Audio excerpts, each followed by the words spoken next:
الأهلي هو النسخة الإفريقية من ريال مدريد. ده سؤال بي بي سي طرحته وقالت لأن في مقارنات كتير جدا بتحصل بين الأهلي المصري وريال مدريد الإسباني، وده بسبب أرقام الفريقين، لأن طبعا ريال مدريد مستحوذ على دوري أبطال أوروبا، وفي المقابل الأهلي مستحوذ على دوري أبطال إفريقيا أو القارة الإفريقية، والاتنين عندهم لقب نادي القرن. وبالرغم ان انا ما بحبش النوع ده من المقارنات، يعني مش لازم اقول الاهلي شبه ريال مدريد والاسماعيلي شبه اتلتيكو مدريد، يعني ما كل واحد جامد في قارته يا جماعه، يعني مش لازم نقارن افريقيا باوروبا عشان نبقى جامدين. ولكن انا حاولت اجاوب على السؤال ده واشوف ايه اوجه التشابه بين الاهلي وريال مدريد. وقبل ما اقول رايي انا في الموضوع ده، هقول بي بي سي قالت ايه في الموضوع ده.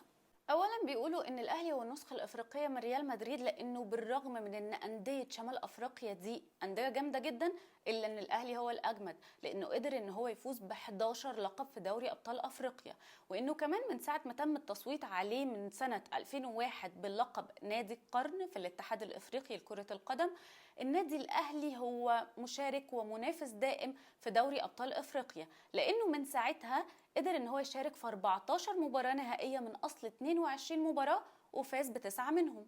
وبيشرحوا بقى ان في عوامل كتير قوي بتفسر النجاح طويل الامد ده للنادي الاهلي، وقالوا ان اولها واهمها هي القوة المالية للنادي الاهلي، وان برغم ان الاندية المغربية دي كلها على بعض ممكن تكون ميزانيتها السنوية اكتر من 10 مليون دولار، الا ان مفيش اي فريق يقدر يقرب من القوة الشرائية للنادي الاهلي. وقال ان النادي الاهلي حقق بس الموسم اللي فات 16.7 مليون دولار من تسويق وجوائز مالية ومبيعات لاعبين وايرادات تانية. بس كمان في نفس الموسم كان فيه عجز مالي، لان النادي صرف اكتر من 23 مليون دولار على الانتقالات وكمان الخدمات اللوجستية وشوية حاجات كده.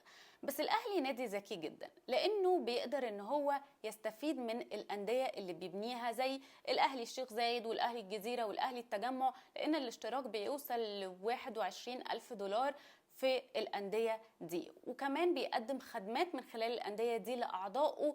تقريبا الفكرة دي على حسب كلام بي بي سي مش موجودة في أفريقيا مع أي نادي تاني بيعملها أو بيقدمها لجماهيره. بي بي سي بتقول ان الاهلي كسب اكتر من 21 مليون دولار من الاشتراكات دي الموسم اللي فات، وده خلاهم يجيبوا بيرسي تاو بسهولة براتب 100 ألف دولار شهريا. ده غير ان كده كده الاهلي بيجيب احسن لعيبة في القارة زي ديانج وعلي معلول. بس بالرغم بقى ان الفلوس عامل مهم جدا في نجاح النادي الاهلي، لو انت فاكر ان ده السبب الوحيد في نجاح النادي الاهلي تبقى متفهمش حاجة، لان تاريخ النادي وهويته هم اللي مخليين الاهلي اهلي.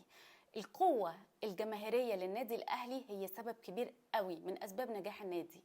وطبعا كل البطولات اللي أقيمت مؤخرا في الدول العربية خير دليل على الموضوع ده، لأن النادي الأهلي قدر وهو في أرض محايدة يحشد عشرات الآلاف من المشجعين اللي خلوا دايما الأهلي يؤدي بأفضل أداء على أرض الملعب ويفوز ببطولات كتيرة. لو جيت انا بقى اتكلمت عن اوجه الشبه بين ريال مدريد والاهلي، هنلاقي شخصيه البطل. شخصيه البطل من الاخر كده واحد بيعرف يتعامل مع الظروف الصعبه والاوقات الصعبه، حد منتلي او قوي ذهنيا، بمعنى انه مفيش في قاره اوروبا اكتر من ريال مدريد بيعرف يقلب الخساره لفوز في الاوقات الحرجه. طبعا الاهلي ملك الدقيقه 90.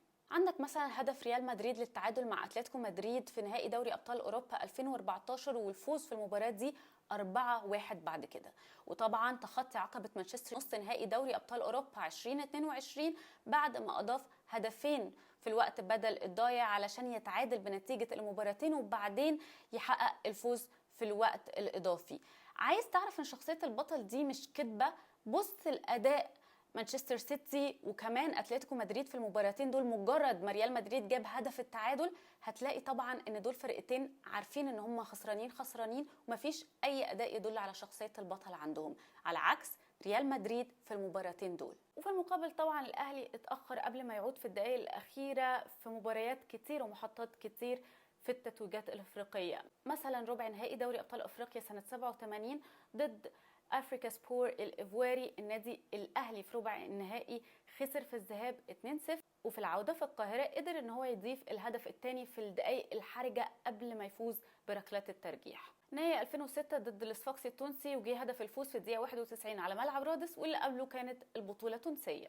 في 2012 مرت الدقيقة 50 من مباراة العودة قدام استاد مالي، والأهلي محتاج 3 أهداف لتفادي الخروج من دور ال 16. وفي نهائي البطولة نفسها انتهت مباراة الذهاب بالتعادل مع الترجي في القاهرة، وبعدها قدر الأهلي ان هو يفوز بالبطولة مرة تانية من رادس. فكرك بالكونفدرالية 2014، قدر الاهلي ان هو يتفادى الخروج قدام الدفاع الحسني الجديد المغربي من دور ال 16، وقدر ان هو يفوز بالبطوله في النهائي بفضل اهداف ما بعد الدقيقه 90. وطبعا هدف نهائي 2020 قدام الزمالك في اخر 5 دقائق. طبعا مش هنسى هدف التعادل والفوز قدام الوداد بمجموع مباراتين النهائي قرب الدقيقه 80. حاجه تانية بقى بتوضح شخصيه البطل، وهي الفوز من غير ما تكون المرشح الافضل اصلا ان انت تفوز بالبطوله دي. زي كده ريال مدريد في نسخه 2022 ما كانش الاقوى ولا الافضل في الادوار الاقصائيه من البطوله دي، وكمان الاهلي كان مرشح بقوه ان هو يخرج من دور المجموعات في نسخه 2023 من دوري ابطال افريقيا، ومع ذلك الفريقين قدروا ان هم يتوجوا بالبطوله. ناس كتير قوي بتقول ان النادي الاهلي نادي محظوظ، بس في وجهه نظر بتقولك ان الحظ مش بيجي غير للمجتهدين. يعني مثلا سنه 98 ريال مدريد اتقال عليه ان هو نادي محظوظ جدا، وده بسبب الواقعه الشهيره بتاعه نص النهائي دوري ابطال اوروبا ضد بروسيا دورتموند على ملعب سانتياغو برنابيو لما انهار احد المرميين، ووقتها كان عدم تغييره بيعني هزيمه اعتباريه لريال مدريد 3-0. بس قدر هيررين نائب مدير الملعب ان هو يروح للمدينه الرياضيه بسرعه جدا ويحطم اقفال ويكون سوبر هيرو الحقيقه، ويجيب مرمى علشان تقام المباراه في ميعادها، ويقدر ريال مدريد ان هو يفوز في المباراه دي، لا وكمان يفوز في النهائي على يوفنتوس ويتوج باللقب. وقتها كان كل الناس فاكره ان ريال مدريد خلاص بيخسر، وقالوا ان هيررين ده والحظ او اللاكي تشارم بتاعه ريال مدريد عشان يقدر يفوز في البطوله دي بالشكل ده، بعد ما كان تقريبا شبه مؤكد ان هو خسران البطوله. الجوله الخامسه من دور المجموعات في دوري ابطال افريقيا 2023، الساعه تشير للدقيقه الاخيره من المباراه، والنتيجه هي التعادل 1-1 بين سان داونز الجنوب افريقي والهلال السوداني. الحكم فجاه يحتسب ركله جزاء للهلال السوداني تسجيلها معناه خروج النادي الاهلي من البطوله، ولكن أطهر الطاهر يضيعها علشان تكون اللقطه الاهم في التتويج ال11 للاهلي بالبطوله الافريقيه. ايه الحظ ده؟ بالنسبه بقى للمقارنه بين الجمهورين، جمهور نادي ريال مدريد وجمهور الاهلي، انا مش هقدر اتكلم لان شهادتي مجروحه في جمهور الاهلي. بالنسبه لاي ارقام اتقالت في الفيديو ده فهي مصدرها BBC سبورت مش ساره محسن. اما بقى لو عايزين تعملوا لي فولو على انستجرام فهي دي البيج بتاعتي على انستجرام، عشان بطلع لايف ونتكلم في كوره في حاجات كتير جدا.